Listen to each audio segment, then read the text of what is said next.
জীবনের হিসাব মিলে না, হিসাব করি বসে বসে, ফলাফল শূন্য আসে, যতে করি কাল। সবকিছু হারিয়ে আজ সর্বহারা রাজশাহীর জনপ্রিয় কন্টেন্ট ক্রিয়েটর শান্ত তুলি।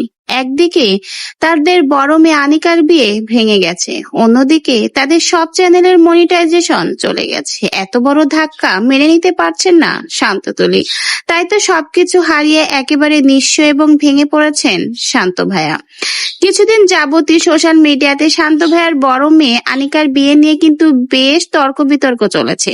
কেউ কেউ বলেছে এত ছোট মেয়ের বিয়ে তাদের দেওয়া উচিত হয়নি, আবার অনেকেই বলেছে যে কাজটা শান্ত তুলি করছে একদমই ভালো কাজ করছে না, কারণ তার মেয়ে কেবলই মাত্র ক্লাস 8-এ পড়ে। এত অল্প বয়সে মেয়ে বিয়ে দেওয়া মানেই বাল্য বিবাহ।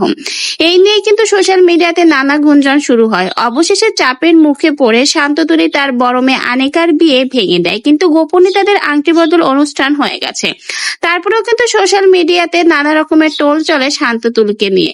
তারপর শান্ত তুলি তাদের ভিডিওর মাধ্যমে ক্লিয়ার জানিয়েছে কেন তাদের এত ছোট মেয়ের বিয়ে দিচ্ছে, কিন্তু কথায় আছে না, মাছ দিয়ে কখনোই শাক ঢাকা যায় না। তাই তো শান্ত তুলিও এই বিষয়গুলো ঢাকতে পারেনি। পরবর্তীতে শান্ত তুলি কিন্তু বিভিন্ন ছোট বড় কন্টেন্ট ক্রিয়েটারদের কপিরাইট মারে, আর এর জন্যই কিন্তু এবার সে তার নিজের ক্যারিয়ারেরই 12টা বাজিয়ে দিয়েছে।